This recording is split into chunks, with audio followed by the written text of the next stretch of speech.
Welcome you all to another video in this series of reading the novel.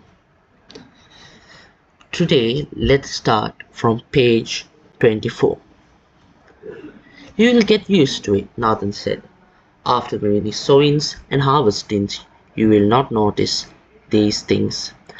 There have been many sowings and harvestings, but the wonder has not yet departed. So Rukmini tells to us or relates to us the story of her wonder with the sowing, with the wonder she encountered with sowing and harvesting things. I was tying the bean tendrils to the wire fence I had built when I saw a quiver in the leaves of the pumpkins. The fruit is ripening, I thought. The birds are already here, or perhaps mice. Leaving the beans, I went to look, stooping to part the leaves with my hand. Why did not the snake strike at once? Was the cobra surprised into stillness that a human should dare to touch it? My hands recoiled from the coldness of serpent flesh. My nails clawed at my palms. The leaves I had parted moved back to cover it. For a moment my legs remained stiffly planted beside the pumpkins. Then the blood came racing to my limbs again, and I ran from the spot screeching with fear and not looking behind me. So this is the experience that Rukmini has when she sees a snake, against sight of a snake who was there among the pumpkin plantations. The snake was hiding among the pumpkins. Nathan came rushing to me, almost knocked me over and caught and shook me. "What is it? What is it?" he shouted gruffly. "A snake," I whispered, bereft of voice and breath. "A cobra," I touched it. He looked at me as if I were mad. "Go on, go in and stay there," he said. I wanted only to fall at his feet in my terror, to beg him not to leave me alone, but he was staring at me unrelenting. At last I went, cowed, but with the waters of panic receding. The snake had not stirred, Nathan said as he came back. He had cut it to pieces with his skit and buried the remains so that I should not be upset. "Yet you have lived long enough to learn to disregard them," he said. "Are they not found everywhere? Tree snakes, water snakes, and land snakes. You only need to be careful and they pass you by." "True," I said, shamefaced, yet rallying. "But it is one thing to see a snake and another to touch it. I had never touched one before." "No, again," Nathan said, grinning. "I have never seen you fly as fast as you did, child and all." I lowered my eyes, abashed. I was getting very awkward in my movements. I realized I must have looked like a water buffalo running in such a frenzy. "Never mind," said Nathan gently. "It will soon be over now." We see how Nathan is very concerned about Rukmini, very concerned about her safety and well-being. He was right, whether from fright or the running. My baby was born a few days later, a month too soon, but healthy for all that. Kyle came as soon as she knew, and the midwife some hours later, but in good time to deliver the child. They placed it in my arms. When I had recovered a little from birth in silence, I uncovered the small form, beautiful, strong, but quite plain, a girl's body. I turned away, and despite myself the tears came, tears of weakness and disappointment. For what woman wants a girl for her firstborn? They took the child from me. So Rukmini is very dissatisfied because the child was a girl and not a boy. Rukmini uh, had wanted a boy because, and she doesn't turn away from the her baby girl, also known as Irabadi in the future. She turns away from her because she feels that she will be very much subjected to um, disregard by the society because she is a girl. Carly said, "Never mind. There will be many later. You have plenty of time." It is so easy to be comforting when your own wishes have come true. Carly had 3 sons already. She could afford to sympathize. When I recall all the help Carly gave me with my first child, I'm ashamed that I ever had such thoughts. My only excuse is that thoughts come of their own accord, although afterwards we can chase them away, as I had done for Kunti. So Carly did for me, but much more, sweeping and cleaning, washing and cooking. She even took pains to water the garden. And one morning I saw her tending the pumpkin vine, which was overladen with blossom. In that moment a cold horror came on me again. My hands grew clammy, and I could feel once more the serpent's touch. I shrieked at her and she came running, her face frightened at the wildness in my voice. "Whatever is wrong?" she gasped, running to my side. Baby has awakened and was crying loudly, so that she had yelled. I was so pleased to see her whole, I could not speak for relief. At last I told her shakily about the cobra, and rather ashamed by now of making such a fuss.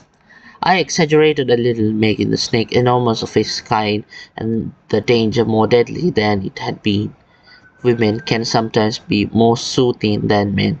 So now Carly. "Poor thing," she said. "No wonder you are terrified. Anyone would be.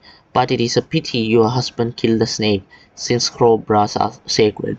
Now we see the mentality of the nominal Indian peasant. They have the mindset that the cobras are sacred, but in fact they are only animals. "She is a fool," Nathan said contemptuously when I told him. What would she have me do? Worship it while it dug its fangs into my wife? Go now, forget it. I think I did. Although once or twice when I saw the thickness of the pumpkin vines, I wondered nervously what might lie concealed there, and then I would take my knife and shovel to clear away the tangle. But when I drew near and saw the broad glossy leaves, curling green tendrils, I could not bring myself to do it, and now I'm glad I did not. For that same vine yielded to me richly pumpkin after pumpkin of a size and color that I never saw elsewhere. We called our daughter Irrawaddy, as I mentioned earlier, after one of the greatest rivers of Asia, for of all things water was most precious to us, but it was too long a name uh, for the tiny little thing she was, and soon she became Ira. Nathan at first paid scant attention to her.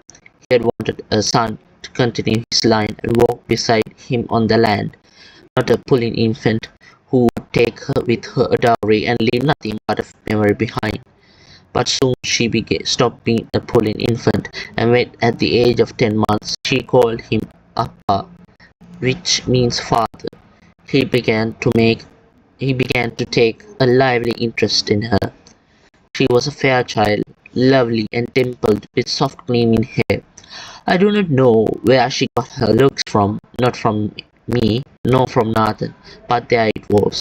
And not only we, but other people noticed and remarked on it.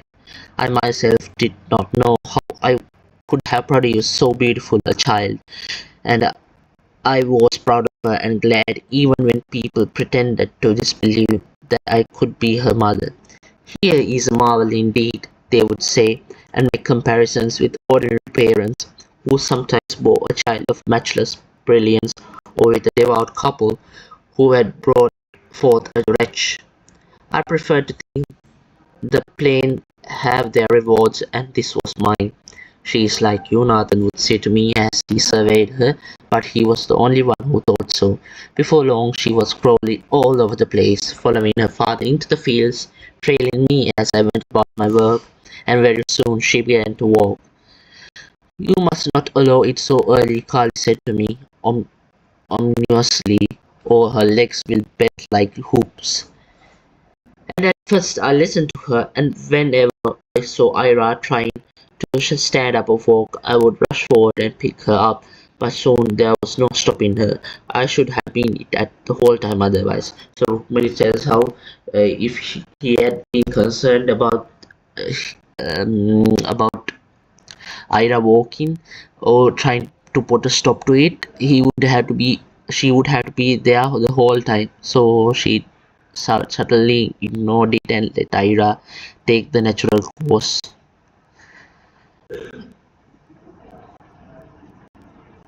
Sowing time was at hand, and I was all day out all day with Nathan planting the paddy in the drained fields. Corn had to be sown too. The land was ready.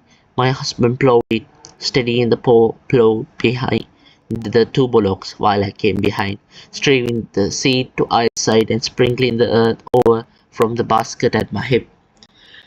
When that was done, it was time for our hut to be thatched.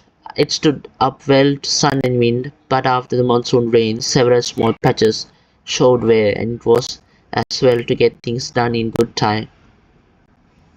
Nathan cut fronds from the coconut palm that grew by our hut and dried them for me.